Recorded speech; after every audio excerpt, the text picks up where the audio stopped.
Hazrat Khalifatul Masih V, Hazrat Mirza Masroor Ahmad, may Allah be his helper, sent a special written message for the International Ahmadi Muslim Lawyers Association Symposium, which was read out by Amjad Khan Sahib, National Secretary Amur-e Kharija, USA. The MTA News team is delighted to present the full message. To all distinguished guests and members of the International Ahmadiyya Muslim Lawyers Association, Assalamu alaikum wa rahmatullahi wa barakatuhu. May peace and blessings of Allah be upon you.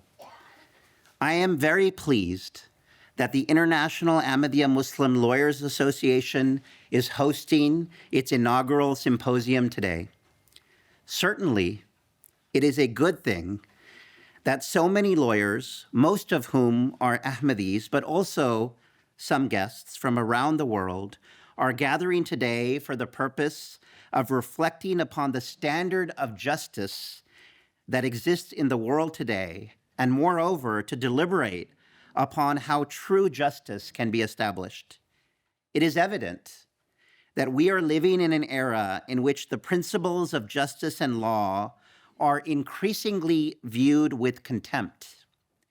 Indeed, recently the President of the United States brazenly stated that he, quote, does not need international law, end quote, and that the only limits upon him are his personal views and opinions. This statement accurately illustrates how the major powers have little interest in upholding international laws or those agreements they consider contrary to the narrow scope of their interests. In a similar vein, we observe that when nations ratify treaties or sign peace deals, whether short-term or permanent, the respective parties, especially those in a dominant position, are increasingly willing to violate the terms or to abandon them entirely, rather than to abide by the principles of justice and equity.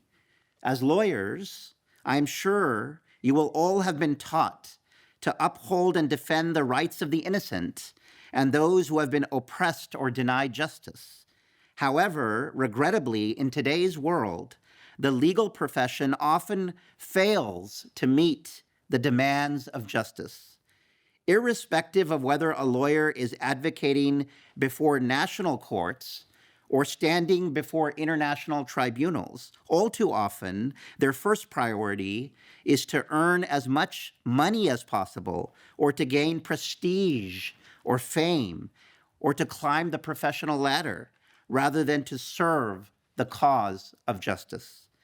Likewise, legislation that ought to serve as the bedrock of a just society, whether at a local, national, or international level, often itself contains elements of injustice or bias. Even where the laws are just, they are violated by the rich and powerful with seeming impunity. As noted, the United States President has made his contempt for international law quite clear, and similarly, other leaders, including Israel's Prime Minister, have proved themselves unwilling to be bound by laws or covenants. While they may verbally claim to uphold justice, in reality, they are governed solely by self-interest. It is a matter of great regret that in both Islamic countries and the non-Islamic world, justice is being trampled upon. Both within nations and in their dealings with one another, truth and justice are readily forsaken in the relentless pursuit of wealth and power. Sadly, many lawyers are also often motivated by personal interests or wealth. They proudly pledge to defend their clients' interests, even when it is clear that their clients have committed great cruelties or injustices. Thankfully, not all lawyers are like this. For example, once, while I was traveling, a non-Ahmadi guest told me about an Ahmadi lawyer he knew. He said the Ahmadi lawyer was always honest, truthful, and fair in his dealings. Thus, every Ahmadi Muslim lawyer should aspire to emulate such excellent examples and ensure that all Ahmadi Muslim lawyers are known for their truth, integrity, and unwavering commitment to justice. Without doubt, it is necessary for lawyers to strive to right every wrong, to tirelessly advocate against injustice, and to work towards ending the conflicts that afflict the world. Indeed, this is a foremost duty for all Ahmadi Muslims and is the reason that I, for over 20 years, have been urging all nations and all peoples to adopt true justice and to strive for peace and security in the world. The history of the Ahmadiyya Muslim community attests to the fact that both as a community and individually, we have always striven for the establishment of peace and justice.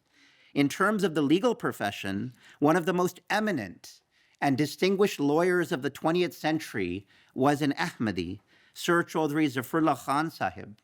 Throughout his life, he played an outstanding role in advancing the cause of peace and justice. Uniquely elected both as President of the United Nations General Assembly and of the International Court of Justice, he faithfully upheld the demands of truth and justice at all times, and forever sought to defend the rights of the weak and innocent with fearless conviction.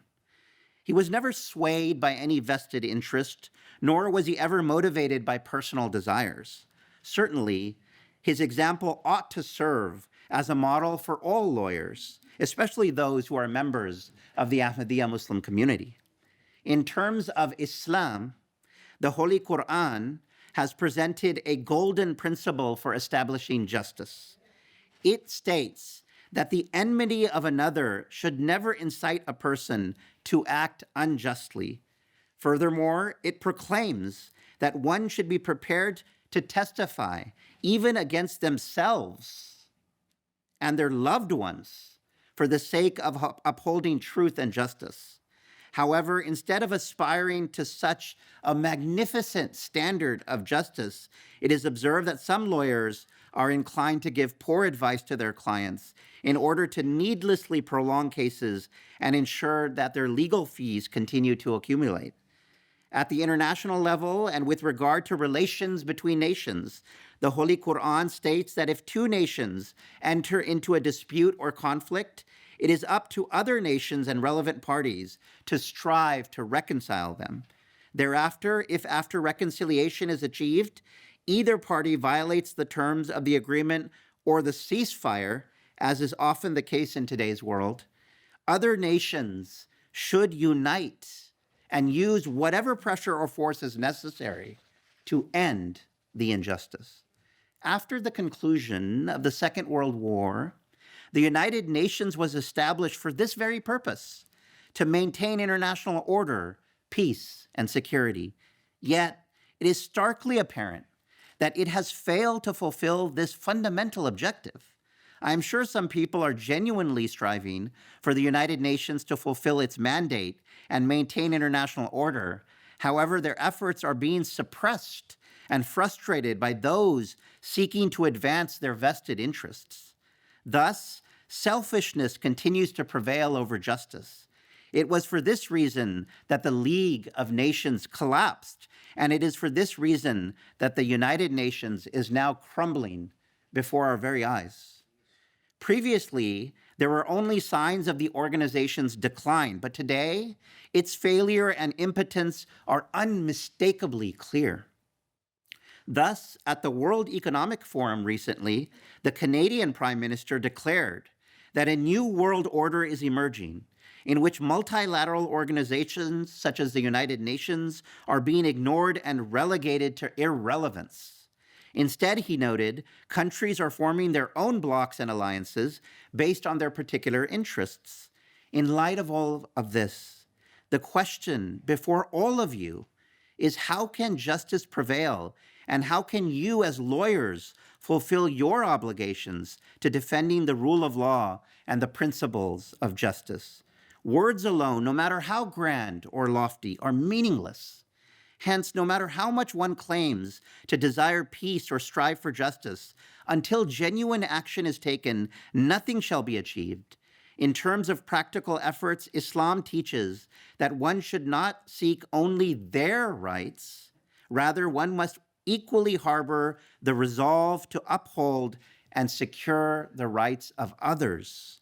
Only then can true justice be established. Yet, what justice can be expected in a world where major powers have a trump card in the shape of a veto power?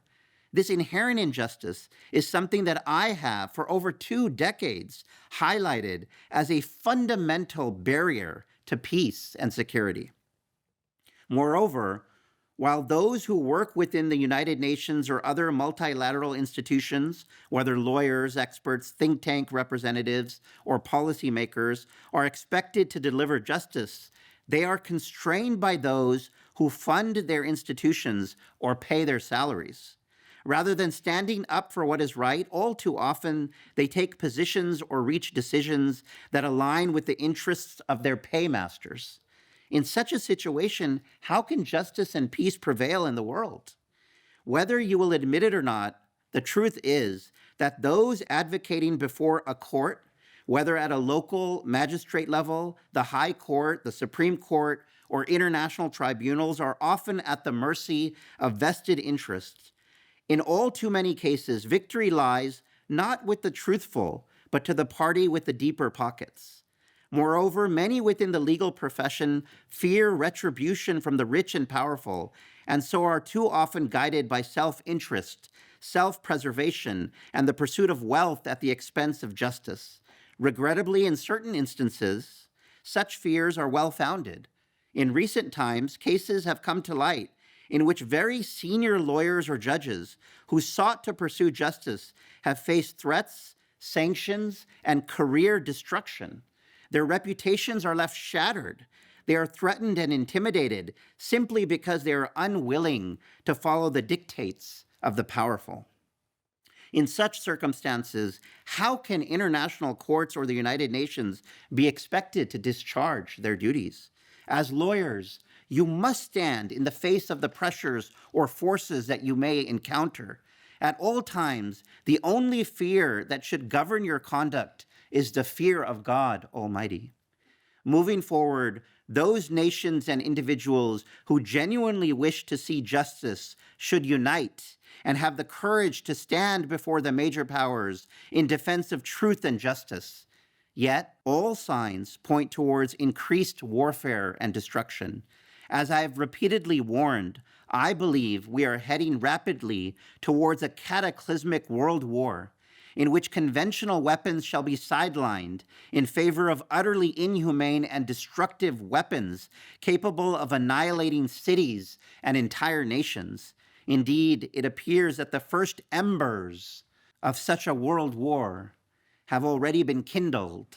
And if urgent action is not taken, the catastrophic consequences will surpass all human comprehension. Today, you have chosen international law on trial, justice in a divided world as your theme. And while this topic is commendable, the reality is that law and order at all levels of society, not just internationally, are on trial today.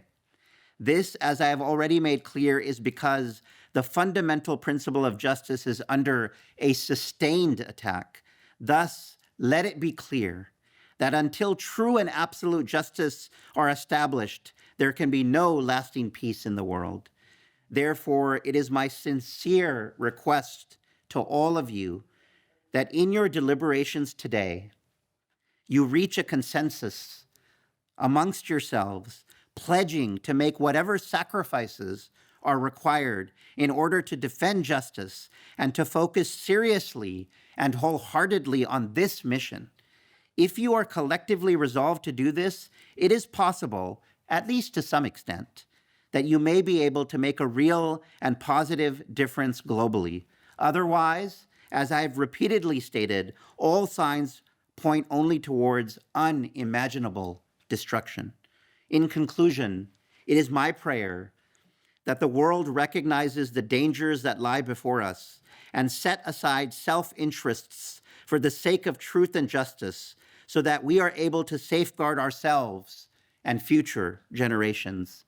May Allah the Almighty grant you success in all your noble endeavors, and enable you to always uphold the pledge you have made to pursue truth and justice. Ameen. With best wishes and prayers, Wassalam, yours sincerely, Mirza Masroor Ahmad, Khalifatul Masih V, head of the worldwide Ahmadiyya Muslim community.